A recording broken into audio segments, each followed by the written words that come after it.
رات کا ٹائم تھا، چاندنی چمک رہی تھی، ایک تنہا راستہ تھا، اچانک میں نے گھوڑے سوار کو اپنی طرف آتے ہوئے دیکھا۔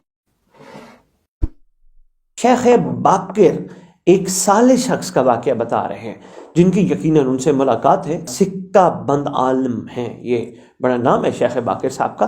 تو یہ کہتے ہیں کہ ایک شخص ہے جو اپنے بوڑھے باپ کی بہت خدمت کرتا تھا، یہاں تک انہوں نے لکھا کہ باتھ روم تک خود لے جاتا، باپ کی خدمت میں مصروف رہا۔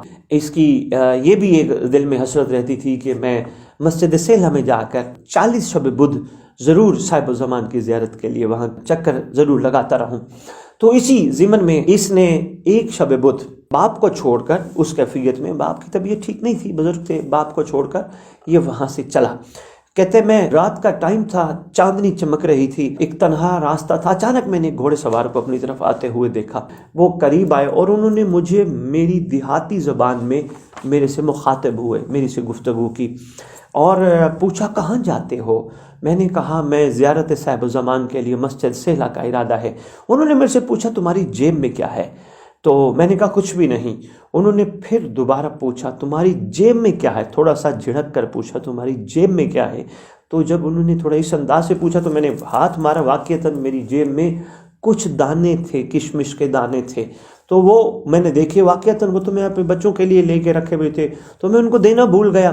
تو مجھے ایک تنبیہ فرما کر وہاں سے چلے گئے، فرمانے لگے کہ تمہیں 3 مرتبہ فرمایا، تمہیں تمہارے بوڑھے باپ کے بارے میں نصیحت کرتا ہوں، تنبیہ کرتا ہوں، حکم دیتا ہوں۔ یہ فرما کر وہ میری نگاہوں سے سوار دور ہو گئے۔ مجھے یقین ہو گیا وہ صاحب الزمان اجل اللہ فارغ شریف ہے، اور میں باپ کی خدمت میں ایسا لگ گیا کہ میرے سے دوبارہ مسجد سیلہ جانا بھی چھوٹ گیا۔ اتنا سا واقعہ تھا محترم سامعین، قابل قدر ناظرین، خصوصاً جوانانہ نے اس وقت جو عالم میرے سامنے ہیں، میری بیٹیوں بہنوں کی صورت میں، بھائیوں بچوں کی صورت میں جتنے بھی ہیں، میں ان کے لیے 1-2 باتیں ضرور عرض کرنا چاہوں گا۔ سب سے پہلی بات یہ ہے کہ اس واقعہ کے روح سے صاحب الزمان اجل اللہ فرج شریف جو چاہ رہے ہیں وہ اپنی زیارت سے زیادہ اہمیت دے رہے ہیں اولاد اپنے والدین کی خدمت کرے، اور جس طرح وہ اپنے باپ کو چھوڑ کر زیارت امام کے لیے چل پڑے تو امام کو یہ بھی پسند نہ آیا۔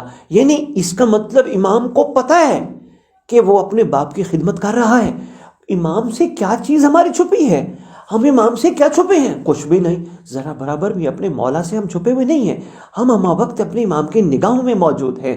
تو سرکار کی طرف سے یہ کریمی، یہ عنایت، یہ شفقت جوان بچوں کے لیے، والدین والے مالک جنہوں نے پروردگار نے جن کو والدین عطا کیے حیات ہیں، ان کا سایہ ان پہ سلامت رکھے والدین کا، اور حقیقت میں سب کو اپنے والدین کی خدمت کرنے کی توفیق عطا فرمائے۔ امام کی رضا یقیناً یہی ہے کہ میرے عاشق، میرے چاہنے والے ہمارے نام لیوے اپنے والدین کی خدمت میں کوتاہی نہ کریں، کیونکہ والد کا چہرہ دیکھنا عبادت ہے، والدہ کا چہرہ دیکھنا عبادت ہے۔ والدین کو اف تک نہ کرنے کا قرآن میں بھی حکم ہے، بڑا اہم ہے، وہ کوشش کر۔ امام نے 1 دفعہ نہیں، 2 دفعہ نہیں، 3 دفعہ فرمایا کیا؟ میں تمہیں تنبیہ کرتا ہوں، تم کو نصیحت دیتا ہوں، میں تمہیں حکم دیتا ہوں۔ تنبیہ سمجھا؟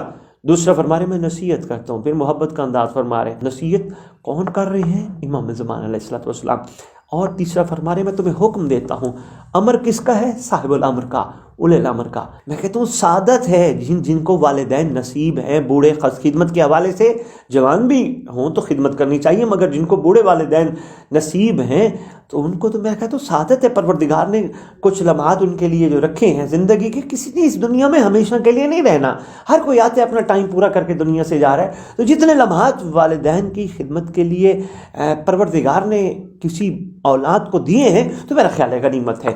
ان لمحات کو بڑے خوبصورت اور ایسے انداز میں نبھانا چاہیے۔ جو آج والدین کے مقام کو، قدر کو، منزلت کو نہیں سمجھ رہے، وہ اپنے بچے جب پال رہے ہیں وہ دیکھیں کہ وہ کس انداز میں پال رہے ہیں۔ چھوٹے سے بچے ہوتے ہیں، ان کو کس انداز میں لے کے بڑا کر رہے ہوتے ہیں، ان کو گرمی سردی دھوپ چھاؤں ان کے لیے اتنا کچھ نچھاور کر رہے ہوتے ہیں۔ بس یہی سمجھیے گا جس طرح آج ہم لوگ اپنے چھوٹے بچوں پہ سب کچھ نچھاور کر رہے ہیں، یہ والدین ہمیں بچپن میں ایسے نچھاور کیا کرتے تھے۔